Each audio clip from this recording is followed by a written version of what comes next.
gift from, well, it's the magic hand. And a gift from London. I have developed and now understand the power of the pyramid.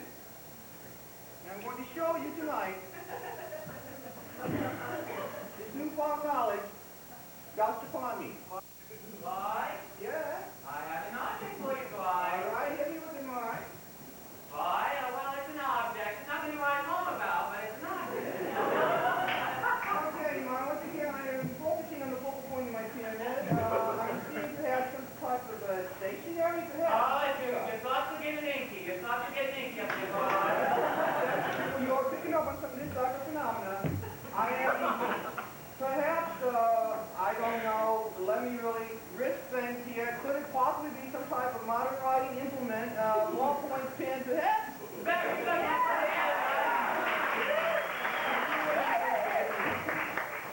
And why? You gonna stay out there or what? Why? Yes. I have an object for you, Oh, I was hoping. I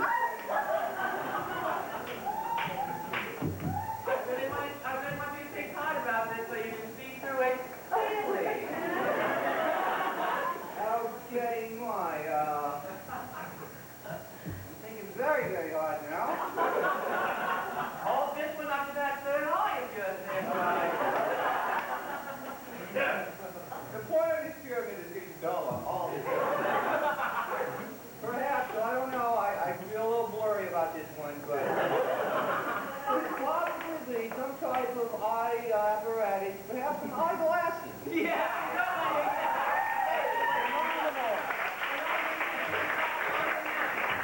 And we're through the dark continent. through the dark continent. Our next stop was Nigerian Ramada Inn, where we usually stay. We always stay at the Ramada Inn, and we recommend it to everybody. The lounge act is savvy. The lounge act, I think we played at almost 300 out of the 400 Ramada Inns here in the United States. Been kicked out of more. But the lounge act of this one, miracle of miracles, was a cousin of ours, Sade. And she was singing in the lounge. Sade Leibowitz.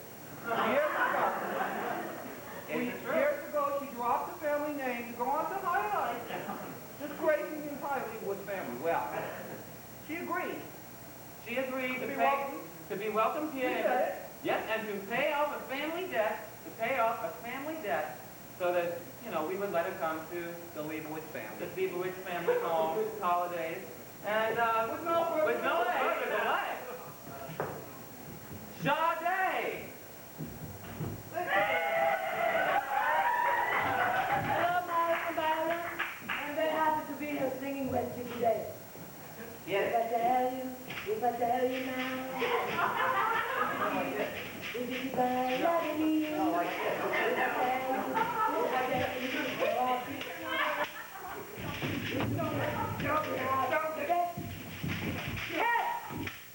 this is why I left the family in the first place and dropped the name. Stand down. Wisdom, would you keep bringing out the best in me? There's a quiet song that has never felt like this before, giving me something that is true. That's sweet and sorrow.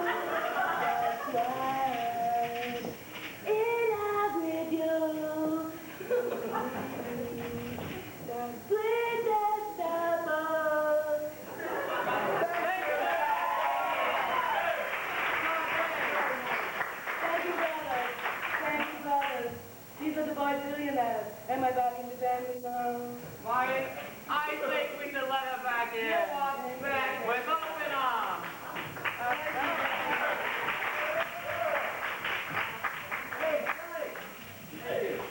And on we went, farther into the dark continent. Father, we went deep into the dark continent all the way to where, Marty? South Africa, I think. That's right, we went to South Africa. Now, I stayed in Sun City, and I talked with the white people there. And I went to Shantytown and studied with the blacks. I got a sunburn. And I lost about 30 pounds. That's right.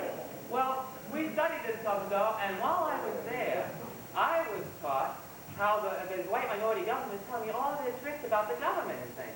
And so here I am to display for you the world, so you'll see once and for all what's happening over there. It's really amazing. It's really amazing. Tell me about this.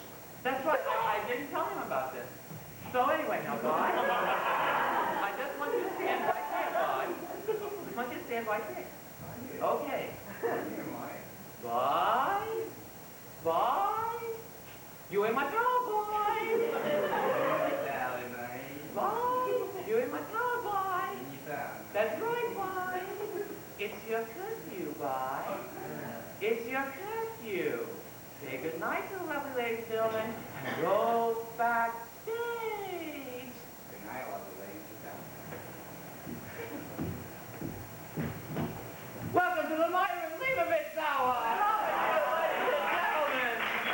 Hey, the only problem is it doesn't last very long. That's it, folks. We've been to Paris. We've been to Rome. We've been around the world. And we come back home. Spread cultural understanding amongst you all. Join us next week when we go to Europe. And we make a stop in Athens for our connecting flight. Thank you, ladies and gentlemen.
It's the Bimbletons!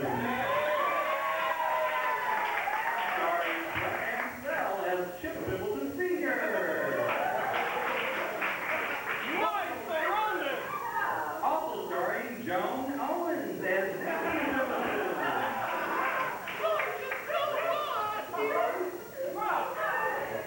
Featuring Dave O'Hara as Chip Bimbleton Jr. Hey, I come Sisters Battleship. Also, Nancy Rubin as Princess Bimbleton. It's coming out! It's coming out! Okay, troops, calm down, calm down. Tonight's episode, the Bimbletons go on vacation. Well, this looks like a nice place. Sure. Well, hey, young fella. Are you masturbate? Yeah, but you can call me Norman. Okay. All right, Norm. Say, you're a young entrepreneur, I see. Yes, I just have this hotel. Well, good for you, young man. A lot of young fellas, they just want to go off and join Peace Flower brigades, huh? So, you got a vacancy here, bucko? Well, cabin. Well, vacancy. That's nice. Well, we just need one, fella. Well, I'll put you in one. Room number 1 is open. Sounds good to me, young fella. Okay, come on, Drew. Swag push-on. Well, this is nice. Well, this is the room I just cleaned it. All right, this looks nice. Wonderful. Come on up there.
Velveeta for Mrs. Bimbletons. Velveeta? Fantastic! A good American food process machine. Yes, Norm, that sounds great. But say, it looks like there's... Whoops! I guess I dropped it. Oh, I'll pick it up, Mr. Bimbleton. Mr. Bimbleton. Yeah, Norm? Oh, well, nothing. Well, I'll see you soon. Okay, Norm. See you later, bucko, you young entrepreneur.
Nothing.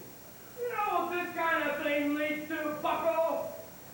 No. Well, it leads to communism. Yeah! It leads to the degradation of America. Yeah! It leads to the impeachment of presidents. Yeah! And it leads to a bunch of lesbians and sulfur fumes. I'm going to tell you something, bucko, and I'm going to tell you something right now. I'm going to give you two choices. One, you go up there and tell your mother about you wearing her dresses. Or two, I'm gonna. I'll tell her. Okay. Now take this pointy instrument, keep it down, and take off. And I don't want to see you inside this hotel room again. You want to know why? Why? Because you're a slut. Yeah! You're also transvestite. Now scoot. Okay, family. Sorry about that. Okay, Dad. Okay, everybody up on the bed. Okay, look what I found. I got an order. Uh-oh. You ready for this? 10,000 fingers. Yeah! Okay, I'll put one in the other bed. Whoop. I guess we don't have another bed. I guess we all have to share tonight. Join us next week with the Bimbletons. Welcome a foreign exchange student into their home. All right. Good night from the Bimbletons. And remember, don't ask what your country can do for you. Ask what you can do for your country. And put a rug carpet in that bomb shelter. Good night. Good night, buddy.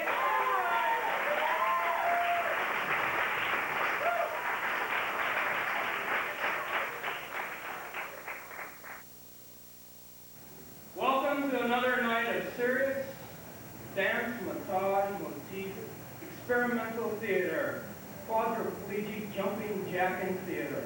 Last week, we were asked to do a certain book.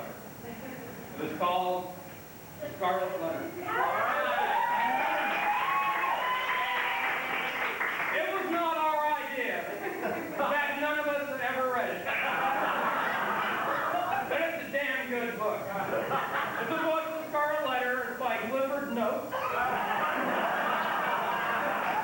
The man's amazing. He did many, many things that I didn't know about. He did 12 Nights, Ulysses, The Unvanquished, Utopia, Vanity Fair, Victory, Vonnegut's Major Works. I always thought Kurt did it myself. He did Waiting for Godot. The man has gone under many aliases. Clifford Notes.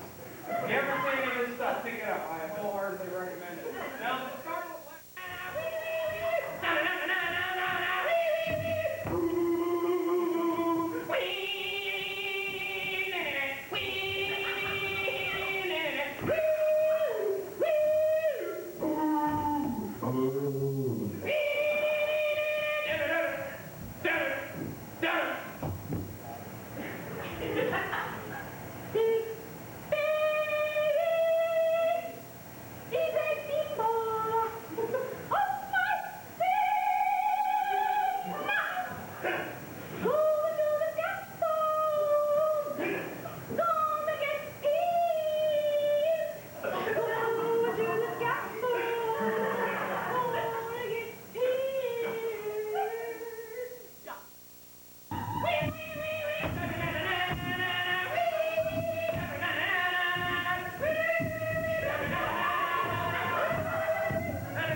Give me a A. Give me a D. Give me a U. Give me a L. Give me a T. Bret. What's that spell? A doll. Bret. Bret. You. Talking about you.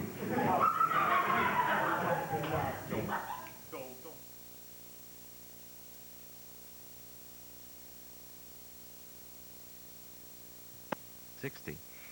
And is really R&B.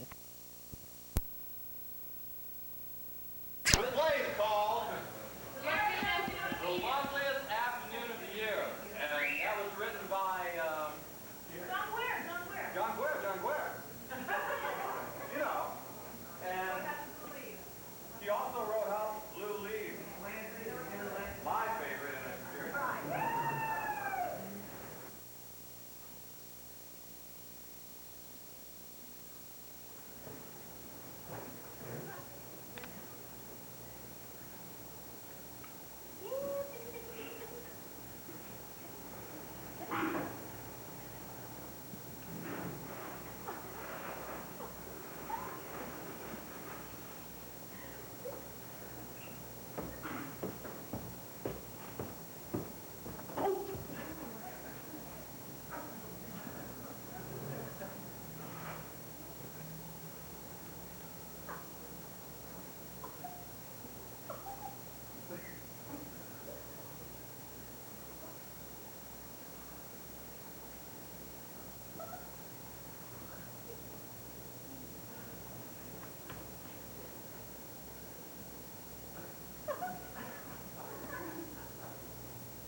I wish you wouldn't feed the pigeons.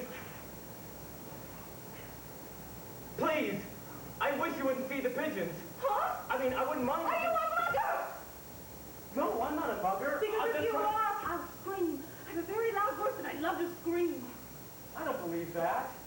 I'll have the cops after you so quick. I'm just trying to tell you. Oh my God! I don't want you feeding pigeons because I just saw pigeons in the 79th Street entrance and a covey of them. The whole bunch of them, oh, whatever you call it, bunch of pigeons, a gaggle. All these pigeons had foam, were foaming at the mouth. I'll scream. At the beak. Pigeons were foaming at the beak. All of them. Who the hell are you? I'm very hungry, and I hate to see you feeding pigeons when I'm hungry. I mean, a Cracker Jack at this point would be a feast. I don't believe you. You're very perceptive. Well, actually, it's the birthday of this child, and I promised this child a present. And I know that at the bottom of that box is the present, and I was wondering if you'd let me have it. The little present, the little plastic present. Buddy, I bet you've got more money in that silk change pocket of that fancy sports coat of yours than I've got in my whole imitation alligator bag. That's not true. I mean, my wife takes all my money and bends it in her teeth so I can't use it. I gotta walk wherever I go because she bends all my subway tokens. And she has a blue rifle with a silencer on it, and she shoots at my feet and makes me do this crazy darting dance every time I come in late.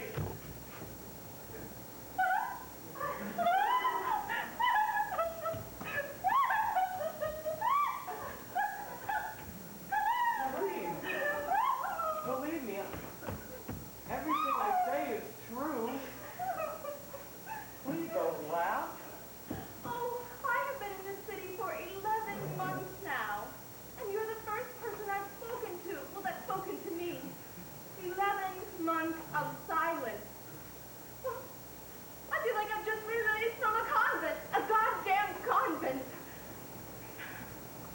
No, I wasn't laughing at you.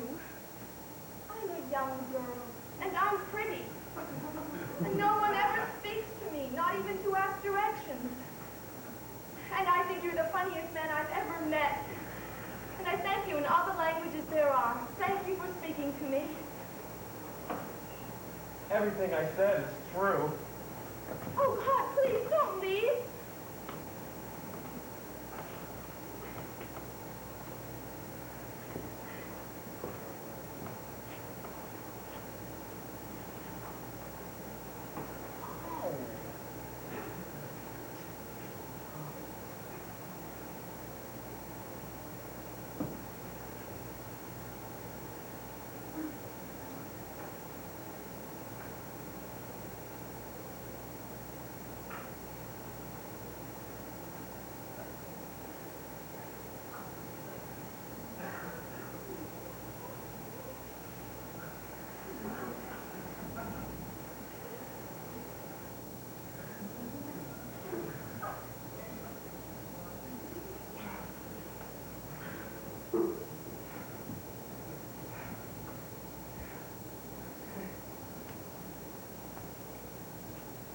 And that's how we met 3 Sundays ago in the park.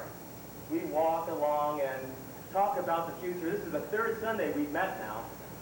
It's autumn, and yellow and orange and blue and green leaves are all over the ground. And our feet make a stumping noise, like this. And we get home and our socks have orange and yellow and blue and green threads of leaves in them stuck in the wall. Now wait! His socks and his home. I wear nylon, and I have my own apartment. I don't know where he lives, and he doesn't know where I live. He has his life, and I have mine. Except for Sunday, today. We walk in the park and talk about the future. We never mention the past. And our feet make a scuffling noise like this.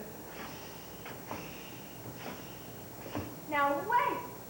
Just because we don't talk about the past, don't get any idea I'm a slut or something. I'm just an Ohio girl.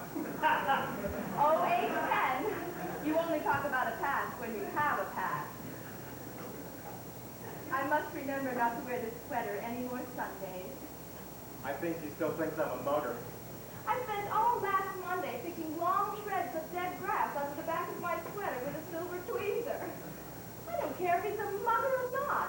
I'm not taking any chances, no siree, of meeting him during the week or at night when there's no one around. But Sundays are okay. And mugger or not, I like him very much. He's really an odd person. An odd duck. But he tells me awfully funny stories. Hey, tell me a funny story. They're not funny stories, they're true. True? Listen to this one, please. Last week, we're at the zoo near the polar bear cave. Now, I have never seen a polar bear before. Hey, look at the polar bear! Hey, don't do that! I've never seen a polar bear. It won't kill me, for God's sake. Oh, won't kill you? Listen, 10 years ago, my sister Lucy was a top debutante. Really? And after her coming out party in the Hotel Plaza back there, Lucy and her 2 escorts broke into this part of the zoo. And Lucy stuck her arm into this cave. This very cave! Just as you did before I stopped you? Well, anyway, this polar bear... No, I don't think it was this polar bear. This one doesn't look familiar. Anyway, the polar bear, the one 10 years ago, bit my sister Lucy's arm off right at the breast. Oh, my God! And we heard the shrieks clear over to the plaza back there, and the doctors came, and Lucy, you know. Well, what did they do? Well, my parents shrieked, do something, do something.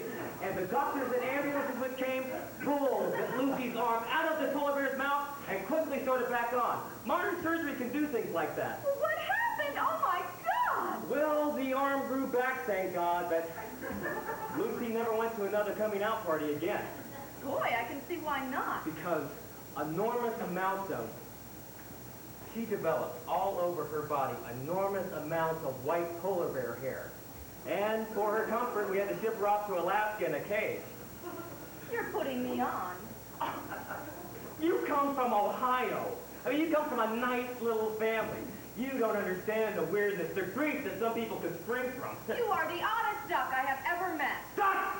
You stay away from ducks. I can tell you a story about my aunt. Please! No more stories. We said we'd talk about the future. Oh, the future. Well, if you came from a past like I have, such as mine, the idea of riding, galloping off into a future that would ultimately lead into a past would make you break out in hives and your hair would fall out. Well, it won't fall out.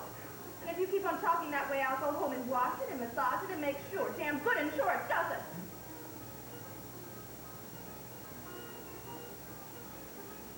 Let's just walk in silence.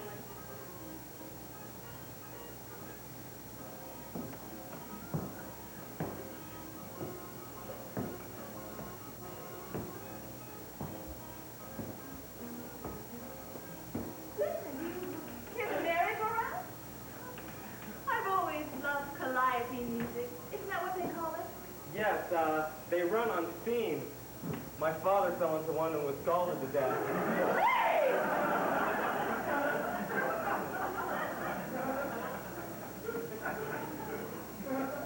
Let's just